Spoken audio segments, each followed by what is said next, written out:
don't have much time limit at the end, so if there's Q&A, now that I've scared other people to take the microphone, I hope you'll maybe take this as one of those 86,400 moments, as a chance to maybe ask something that you've been kind of thinking. My guess is your question, probably 15 other people in the room have it too, so. Question? Right in there, yep.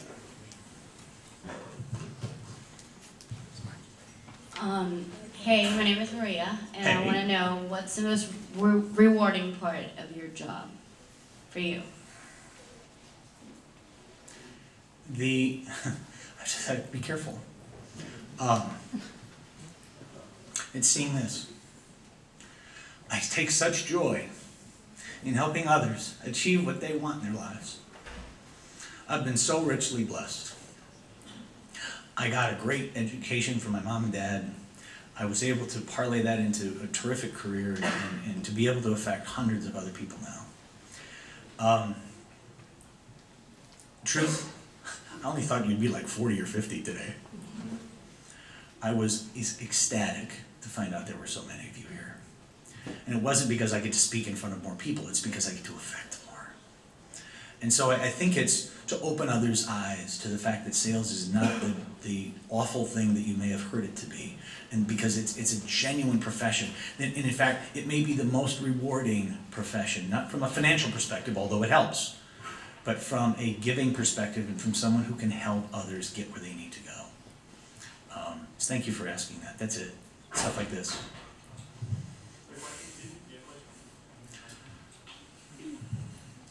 So I wrote on my card how I wanted to be a mentor. So I wanted to know, who was your biggest mentor in your life? I know you mentioned the White Sox, and I know you mentioned your parents, so I just want to know. Yeah. My mom and dad are number one, but there are two others. Dave Gifford, who was my sales mentor in radio, who I learned just an amazing amount of information from. Giff is the guy who's been my dad isn't there, he's my surrogate dad. He'll be 90 years old this year. And just an incredible mentor and leader. We've helped each other grow, and it's great to call him that. And the other would be my the general manager at my radio station, Gary Wright. He was my next door neighbor first. He hired me as the next door neighbor that was working for the rival radio station, and he asked me to come over, and we were terrific partners for 10 years. And he may have taught me more about life than he did about radio, and I was very deeply grateful to him. So they're right there. Thank you for asking. Are you front? Yeah. Hi, my name is Shane. Just want to thank you for the presentation. It was great. Thanks, Shane. You're extremely motivating and also obviously an author. And I was just wondering if there's a specific book that you ever read in your life that kind of kickstarted your own self-motivation to kind of get your wheels rolling. Wow. Yeah, if my wife were to say that, she says, he reads them all.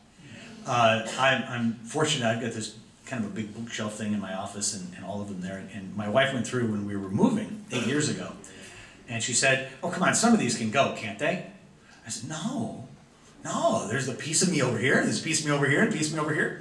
The one that started me, and I'll recommend this, and it's not known very well, it's called The Accidental Salesperson. And it's Chris Lytle, L-Y-T-L-E is his name. It really took me, when I was first beginning in radio sales, it took me from a novice to really understanding what we were all about.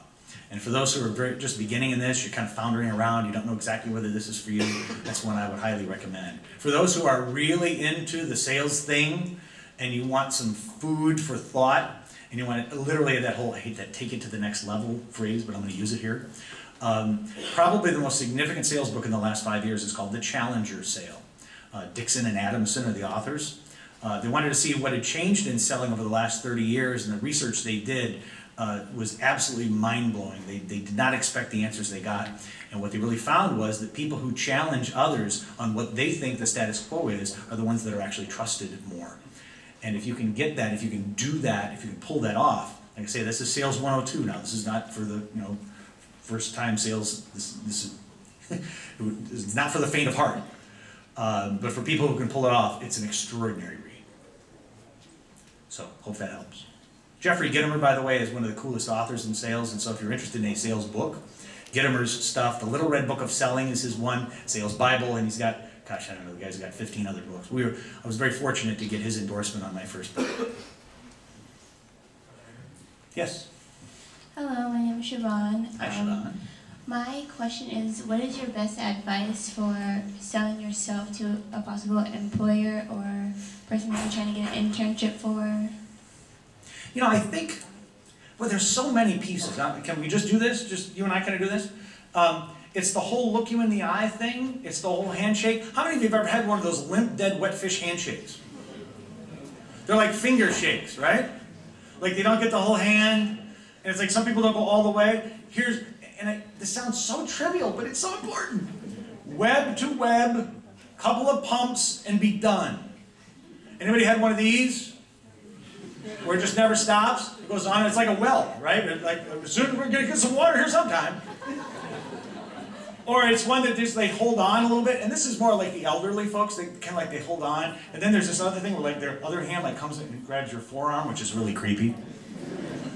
But what you want to be able to do is not give offense when meeting somebody, but it's just and the whole eye contact thing, a couple of pumps and be done. Ladies, if very petite especially, you do not have to overcompensate with kung fu grip just because you're petite, okay? There's a lady in our hometown who was the president of a bank for several years, who people would avoid because her hand grip, she had one of those like things that she would work out at her desk. And she's like 80 pounds total maybe, and she'd come over and she would just absolutely just grip. She had one executive in town that actually put into the hand surgeon in the hospital because of her handshake. I'm not making this up. I couldn't. But how you present yourself, that you're confident and that you ask really good questions. Particularly when you're talking to people in the industry that you'd like to be, or you find that their background is really interesting. A couple of great questions that I have always loved to ask was, how did you get to be in that business? Or how did you come to be in that industry, or the job that you have? Wow, how did that ever happen? You know, it's amazing what happens in open-ended questions. And for those who've studied selling, you know what I'm talking about. For those who don't, the open-ended is one that you don't answer yes or no to. Do you drive a car is a closed-ended question. How do you feel when you slip behind the wheel of your current automobile? Is an open-ended question. It allows people to talk. So that's, I mean, in a nutshell, that's where I would begin. Great, just be you. And be more of you. Be an energetic you, okay? You know, some of you are fairly sleepy, just because that's kind of your nature. But when you're meeting people for the first time, you want to try and be the best that you can. And it's attentiveness that gets my attention the most. Cool. Thank you. Great question. Others? Anybody else? In the back? Ah, yes.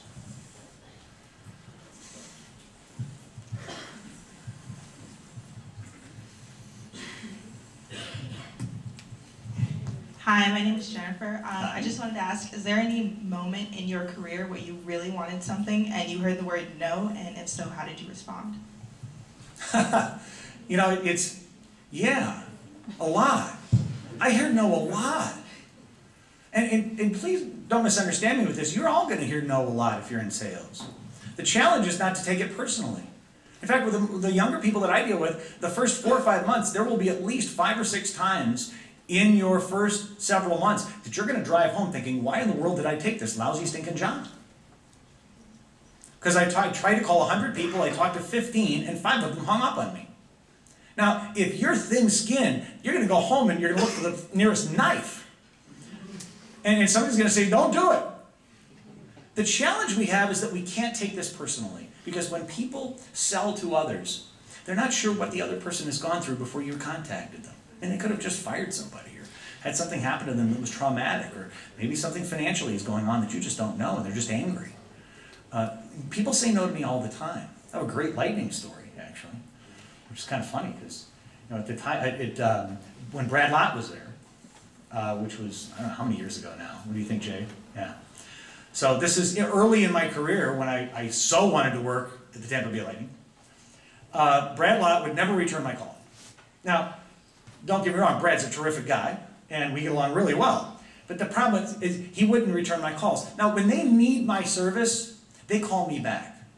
I used to get really bent out of shape when people wouldn't call me back, but I get it. I just drip on people's heads, and when the time comes, they, oh yeah, Bill's around, so he knows to call me. So most people just don't return my call if they don't need me. I'm not offended by that, but early on, I kind of was. Brad answered my call literally while I was sitting in the lobby of the Philadelphia Flyers on a break. I think it might have been the 15th time I called him. And he answered the phone, and I was almost stunned, right? You ever had that before? You're like, wow, Brad, Bill Guertin. And he busts out laughing. And he says, anybody that's as persistent as you are has got to be good at training people. When are you available? And so we started a great relationship, and in fact now in Detroit, right? Where I'll be up there next month. So, I mean, it's great to have that. So, gang, persistence and being bugged. You know, it feels like sometimes persistence is like you're creeping on somebody, okay? And there are some rules to follow with regard to that, but people tell me no all the time. And really what I hear them when they say no, in answer to your question, what I'm hearing them say is not now. And it's a great way in which for you all to take that and to internalize it the right way. No doesn't mean no forever, it just means not now. And that's the way I've attempted to live what I do. Because I sell just like, you know, my teams do. I'm selling my own services. I mean, I felt so elated that the Mavericks chose me as the first guy ever to go train their people. And, you know, I've been told no by every single Mavericks person every time I call them. But it didn't stop me from calling again. Thank you for asking that. It's great.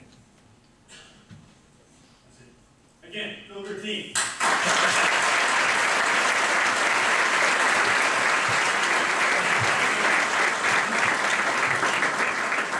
You can do it. All right.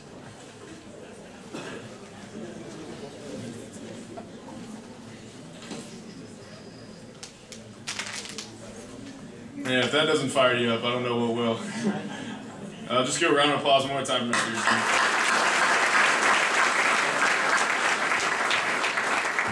I think we'll just have Stephanie and Jay just come up and give their speeches now and just keep this thing rolling, or no? I think there might be something in place where we can't do that. So just to let everybody know, right after this we'll be gathering at Madison Social. Everyone is more than welcome to come. We'll be serving light appetizers as well. For those of you who've been there, there's kind of a room in the back there where it's kind of like a reserved room, so we'll be back in there. So we look forward to seeing you there. Just to let everybody know, tomorrow morning, we're going to get started at 9 a.m.